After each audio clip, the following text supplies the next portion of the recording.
Hello friends, എല്ലാവർക്കും evergreen സ്വാദിലേക്ക് സ്വാഗതം. ഞാൻ അപർണ വിവേക് കുമാർ. കഴിഞ്ഞ വീഡിയോസൊക്കെ എല്ലാവർക്കും ഇഷ്ടപ്പെട്ടു എന്ന് പറഞ്ഞാൽ ഒരുപാട് സന്തോഷമുണ്ട്.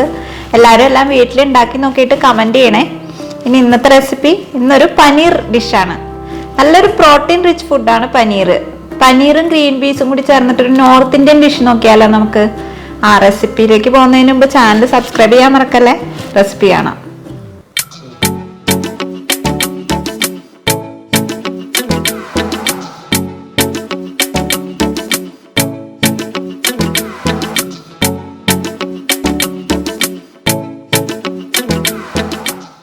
മട്ടർ പനീറിനായിട്ട് 200 ഗ്രാം പനീറാണ് എടുത്തിരിക്കുന്നത്. പിന്നെ 3 ടേബിൾ സ്പൂൺ വെണ്ണ എടുത്തിട്ടുണ്ട്, 2 തക്കാളി, 2 സവാള, ഗ്രീൻ പീസ് വളരെ കുറച്ച് എടുത്തിട്ടുള്ളൂ, 75 ഗ്രാം എടുത്തിട്ടുള്ളൂ.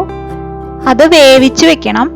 ഒരു ചെറിയ കഷ്ണം ഇഞ്ചി വേണം, കുറച്ച് വെളുത്തുള്ളി, പിന്നെ എരിവിനായിട്ട് കാശ്മീരി ചില്ലി പൗഡർ ആണ് അവിടെ യൂസ് ചെയ്തിരിക്കുന്നത്. അത് 1.5 ടേബിൾ സ്പൂൺ.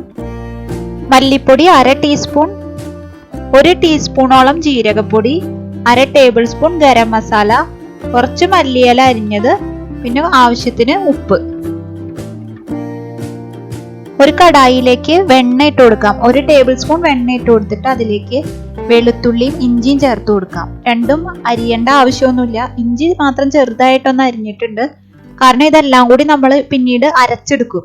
അപ്പൊ ഒരുപാട് അരിഞ്ഞു വെക്കേണ്ട ആവശ്യമില്ല. സവാളയും അതുപോലെ തന്നെ ഒരുപാട് ചെറുതായിട്ട് അരിയേണ്ട ആവശ്യമില്ല. സവാള ഒരുവിധം വഴണ്ടു വന്നു കഴിയുമ്പോഴാണ് അതിലേക്ക് തക്കാളി ചേർത്ത് കൊടുക്കുന്നത്. ഇനി ഇതിലേക്ക് ആവശ്യത്തിന് ഉപ്പ് ചേർത്ത് കൊടുക്കാം. എന്നിട്ട് എല്ലാം കൂടി നല്ലോണം ഒന്നുകൂടി ഒന്ന് വഴറ്റിയെടുക്കാം. തക്കാളിയൊക്കെ ഉടഞ്ഞു തുടങ്ങണ പരുവാവണ വരെ നമുക്കത് വഴറ്റിക്കൊണ്ടിരിക്കാം. ഇപ്പൊ എല്ലാം നല്ലോണം വഴണ്ടു. ഇനി അത് ആറി കഴിയുമ്പോൾ ഒരു മിക്സിയുടെ ജാറിലേക്ക് മാറ്റിയിട്ട് നല്ലോണം ഒന്ന് അരച്ചെടുക്കാം. അരയ്ക്കുമ്പോൾ വെള്ളം വേണമെന്നുണ്ടെങ്കിൽ ഒരു ഇച്ചിരി ചേർത്ത് കൊടുക്കാം. ഇനിയും കടായിലേക്ക് ഒരു 2 ടേബിൾ സ്പൂൺ വെണ്ണ ചേർത്ത് കൊടുക്കുകയാണ്. വെണ്ണ നല്ലോണം ഒന്ന് ചൂടായി വരുന്ന സമയത്ത് നമ്മൾ അരച്ചു കൊണ്ടുവന്ന മിശ്രിതം ഉണ്ടല്ലോ, അത് ഇതിലേക്ക് ചേർത്ത് കൊടുക്കാം.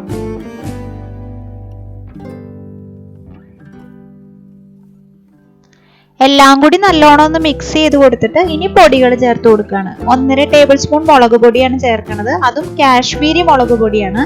ഒരുപാട് എരിവൊന്നുള്ള ഒരു കറിയല്ല, അതുകൊണ്ടാണ് അത് ചേർക്കുന്നത്. പിന്നെ ഒരു 1/2 ടീസ്പൂൺ മല്ലിപ്പൊടിയും 1 ടീസ്പൂൺ ജീരകപ്പൊടിയും കൂടി ചേർത്ത് കൊടുക്കുക. എല്ലാം കൂടി നന്നായിട്ടൊന്ന് മിക്സ് ചെയ്ത് കൊടുക്കുകയാണ്.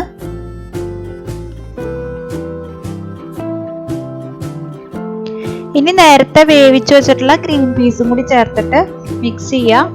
പിന്നെ പനീർ പീസസ്, പനീർ ക്യൂബായിട്ട് കട്ട് ചെയ്ത് വെച്ചേക്കുന്നതാണിത്, അതും കൂടി ചേർത്ത് കൊടുത്തിട്ട് നല്ലോണം ഇളക്കി കൊടുക്കാം. ഇനി എന്തോരം ഉപ്പ് ആവശ്യമുണ്ട് അതനുസരിച്ച് ഉപ്പ് ചേർത്ത് കൊടുക്കാം. നമ്മൾ സവാള വഴറ്റിയപ്പോൾ ഓൾറെഡി ഉപ്പ് ചേർത്തിട്ടുണ്ട്. ഇപ്പൊ ഉപ്പ് നോക്കിയിട്ട് ആവശ്യത്തിന് മാത്രം ഉപ്പ് ചേർത്ത് കൊടുക്കാം. ഇനി കുറച്ച് വെള്ളവും കൂടി ചേർത്ത് അടച്ചു വെച്ച് വേവിക്കാൻ പോവാണ് നമ്മള്. പിന്നെ പനീർ ചേർത്തിട്ട് നമ്മൾ ഇളക്കി കൊടുക്കുമ്പോൾ സൂക്ഷിച്ച് ഇളക്കി കൊടുക്കണം. അത് പൊട്ടിപ്പോവാൻ ചാൻസ് ഉണ്ട്, അതുകൊണ്ട് വളരെ സൂക്ഷിച്ച് പയ്യെ ഇളക്കി കൊടുക്കണം. ഇനി അടച്ചു വെച്ചിട്ട് നമുക്കൊരു 10 മിനിറ്റ് വേവിച്ചെടുക്കാം.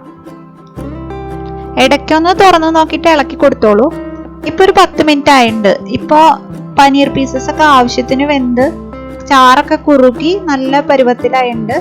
ഇപ്പോഴാണ് ഇതിലേക്ക് 1/2 ടീസ്പൂൺ ഗരം മസാല ചേർത്ത് കൊടുത്തിരിക്കുന്നത്. ഇനി എല്ലാം കൂടി നന്നായിട്ട് മിക്സ് ചെയ്തെടുക്കാം.